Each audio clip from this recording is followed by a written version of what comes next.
All right, what's up, guys? Good to be back with a daily recap. I'm going to start doing these regularly again.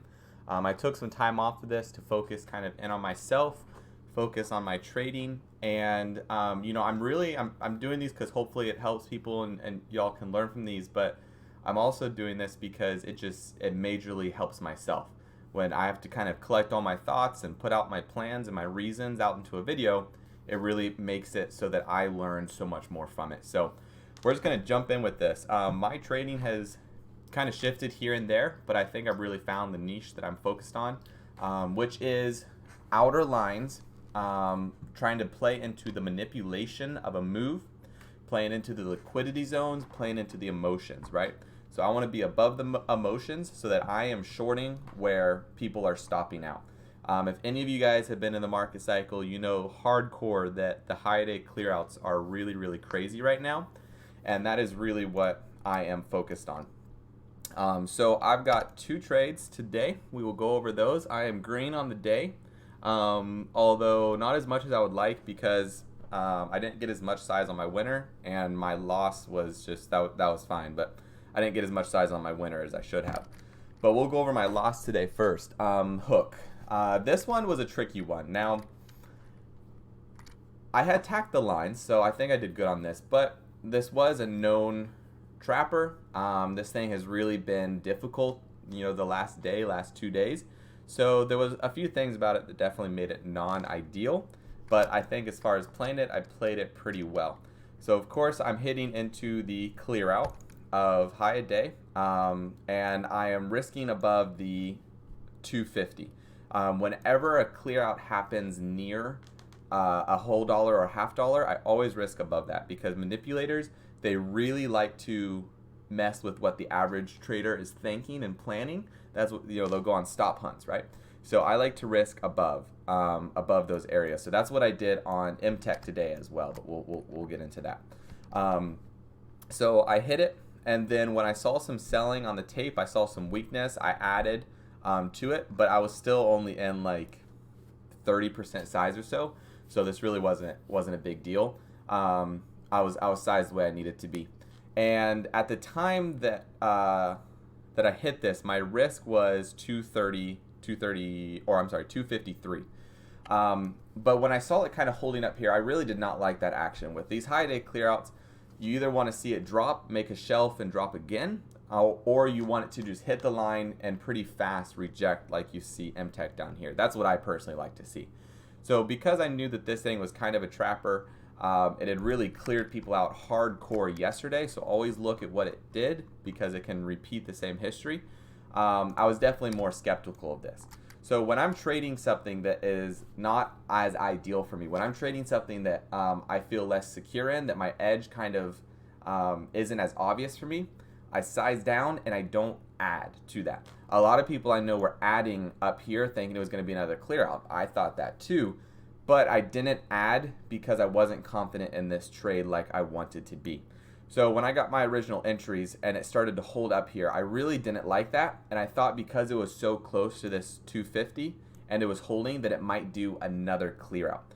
So what I did here was I just took off like small size, just enough that I could widen my risk a little bit for like my break-even price. So I just took off just enough so that I could widen my risk but not like ruin a good trade, and just kind of cut that off. And I'm really happy that I did that because it allowed me to widen my risk up to 256. And the thing was that obviously I did end up getting stopped out. That happens, but if this would have done another clear out kind of into this area right here, that would have really saved me, and that's what it looked like it was going to do there for a second. But obviously this was just a trappy ticker, and it got us. But I'm really happy with kind of just that taking off, take a little bit of that risk off the table and allow me to kind of let the trade breathe since it wasn't really going the way that I wanted it to here. But because I took this off, I didn't add more risk to the trade. I won't do that. I'm not going to widen my stop mid-trade so that I can be like, no, I'm not going to get stopped out. That's stupid. Don't do that. But because I took size off, I was able to widen it with the same dollar risk. So it upped my win percentage, but didn't increase my dollar risk. So that's just something that I like to do. I do that on a lot of tickers. Obviously got stopped out, and it was just a tricky ticker. I'm really not going to think too hard about it. just moving on, you know, maybe just because when I did attack this, there was some indicators that said this wasn't as ideal. And so that can kind of maybe be something that I use in the future to help me, you know, help me avoid it when I need to. But on to MTEK. This one was beautiful. I did miss this morning move here. A couple people really caught this, and it was beautiful. This kind of clear out that happened here. It was a little bit more difficult. Well, no, I shouldn't say it was more difficult. I just missed it. I'll own up for it. But this 230 line was beautiful off of yesterday, and it really cleared that out. So I did miss that morning move. But when it started to come up and reclaim, I saw the potential of the clear out again, and I hit this. Now, I'm actually really happy with this trade here. And the reason for that is a lot of people were just hitting, you know, 232, 233. But the thing was, when it got up to that, I was ready for the clear out. I was ready to slam it if I needed to, but when it did that, there was a lot of buying on the tape, and there wasn't any selling yet. And so I was just waiting. I was like, all right, let me be patient. It might want to come up to 250. You know, we'll see what it does. And so I waited for the tape for the level 2 to confirm. Now I know I'm talking a lot about the tape.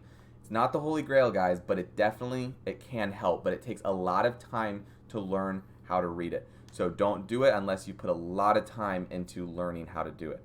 And so I saw the stalling hardcore up here at the 240, and some big sells started to go through. Some really big sells started to happen. And so that's where I just I took my first entry on that. And again, because this is close to the 250 here, close enough, I was risking 253 on this. So that was my risk on this. You know, like I said, once it's stalling, I got my entry. Then once I saw it coming in much harder, tried to break that 240.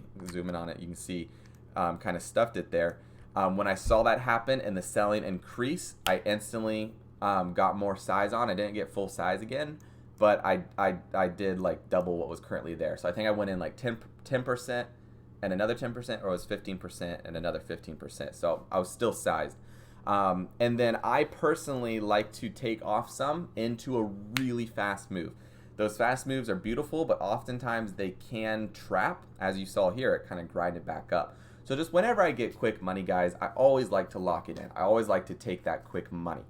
And this lined up with support, which is the VWAP. So when you've got a trappy ticker here, think about it, right? Think about, oh, there goes my mic. Think about if this would have hit that and supported on VWAP and grinded up. You could have seen that, right? You could have seen kind of a trend coming up here, and you'd be like, oh, I supported VWAP. I was greedy. I should have taken some off, right?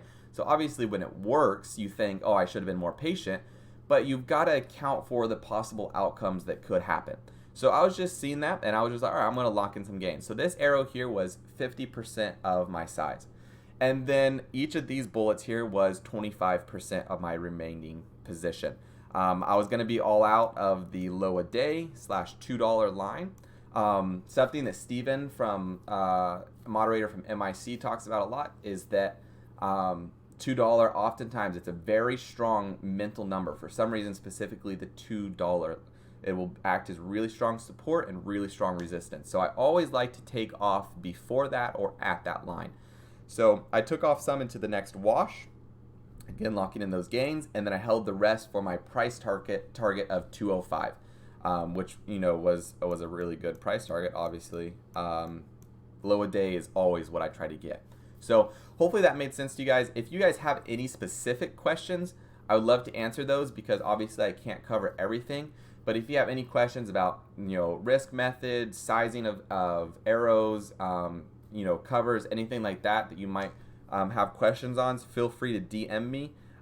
You can find me on Twitter. I'll link that. Or if you're in MIC, you can DM me through Slack. So we'll end it up here, guys.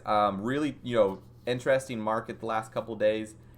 Stay safe. There's a lot of traps out there, but also as the volume's coming back in, I'm really excited to hopefully be getting some more plays. So stay safe, guys. Stay patient for your lines and lock in those gains. All right, I'll see you guys for the next recap.